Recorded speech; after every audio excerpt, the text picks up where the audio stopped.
পড়ালেখা থেকে দূরে বন্ধুদের সাথে হুড়োহুড়ি, খেলাধুলো ও দুষ্টুমি মাখা একটি দিন শৈশব জীবনে সকলেরই স্বপ্ন। কিন্তু প্রযুক্তির এই যুগে বর্তমান সময়ের শিশু কিশোররা ভুলে গেছে প্রকৃতির সাথে বেড়ে ওঠা। তাই প্রকৃতির সাথে পরিচয় করিয়ে দিতে বেটার টুগেদার বিডি আয়োজন করেছে একটি সামার ক্যাম্প।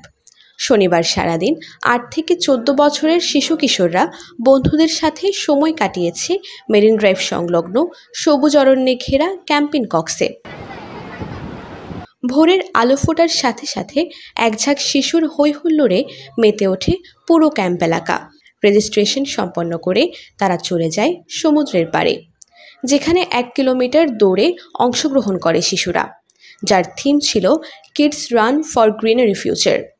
তারা ছুটে চলে অদম্য গতিতে, বিশ্বকে জানান দিতে তাদের সবুজ পৃথিবী চাই, সবুজ ভবিষ্যৎ চাই। এরপর তারা ক্যাম্প এলাকায় এসে অংশ নেয় আরও দুটি মজাদার খেলায়, একটি ট্রেজার হান্ট, অপরটি ওয়াটার পং গেম, যেগুলো শিশুদের শেখাবে ধৈর্যের সাথে পদক্ষেপ নিয়ে ধীরে সুস্থে পথ চলার। বিকেলে শিশুরা অংশ নেয় বাধাকে অতিক্রম করে পথ চলা, রেস উইথ অবস্টেকলস ও প্রকৃতিকে পর্যবেক্ষণ করে ডাবল ডেকার সাইট সিইং ট্রিপে, মেরিন ড্রাইভ ভ্রমণের মতো মজাদার অ্যাক্টিভিটিসে। প্রথমবারের মতো আয়োজিত এমন সামার ক্যাম্পে অংশগ্রহণ করতে পেরে খুশি শিশু কিশোররা। আমি অনেক বেশি এক্সাইটেড হয়ে গিয়েছি। সো এখানে এসে অনেক ভালো লাগছে। এখানে অনেক রকম অ্যাক্টিভিটিস আছে এবং এখানে অনেক গেস্ট আছে। তন্ময় ভাইয়া, তারপর এভারেস্ট জয় করেছে বাবর আলী, তারপর মাইসুন। সো ওদের সাথে কথা বলে অনেক বেশি ভালো লাগছে। এগুলোর পেছনে কিন্তু একটা শিক্ষা আছে। যেমন আমরা যদি ফান রানের কথা বলি, ফান রানের মাধ্যমে বাচ্চারা কি শিখবে? আসলে যখন বাচ্চারা দৌড়াবে, এর মাধ্যমে তারা যে শিক্ষাটা পাচ্ছে তা হলো সবাই যেদিকে দৌড়াচ্ছে আমরা ওই দিকে না গিয়ে নিজের একটা পথ বেছে নিলে আমরা অবশ্যই ভবিষ্যতে একটা রেজাল্ট পাবো, যা হয়তো আমাদের ভবিষ্যতের জন্য ভালো হবে। এছাড়া সামার ক্যাম্পে বিশেষ অতিথি হিসেবে ছিলেন সদ্য মাউন্ট এভারেস্ট জয় করা চট্টগ্রামের সন্তান বাবর আলী, কার্টুনিস্ট তন্ময় সহ শিক্ষার্থীদের প্রিয় ও জনপ্রিয় কন্টেন্ট ক্রিয়েটর মাইসুন। তাদের সাথে ছিল একটি স্টোরি টেলিং সেশন। এছাড়া অতিথিরাও জানালেন সামার ক্যাম্পে অংশগ্রহণ করার অনুভূতি। বড় এলিমেন্ট বাচ্চাদের বেড়ে ওঠার জন্য যেটা খুব জরুরি, সেটা হচ্ছে প্রকৃতির সাথে সখ্যতা। সেটার বিষয়ে আমরা একদমই কনসার্ন নই আর কি।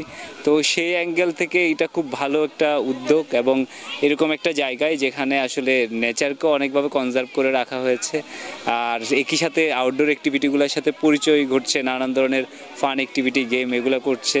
তো এই ধরনের আয়োজন নিঃসন্দেহে দারুণ এবং আমি এক্সপেক্ট করবো যে অর্গানাইজারদের কাছেই এই এক্সপেকটেশনটুকু যে এটা আসলে যাতে প্রত্যেক বছর হয়। বাবা মা আমাকে কিন্তু কমপ্লেন করে, আমি যত ছোটোদের নিয়ে কাজ করি, যে তাদের ছেলেমেয়েরা সারাক্ষণ মোবাইল ফোনে বসে থাকে, তাদের স্ক্রিন অ্যাডিকশন হয়ে গেছে, তাদের অ্যাটেনশন স্প্যান কমে গেছে।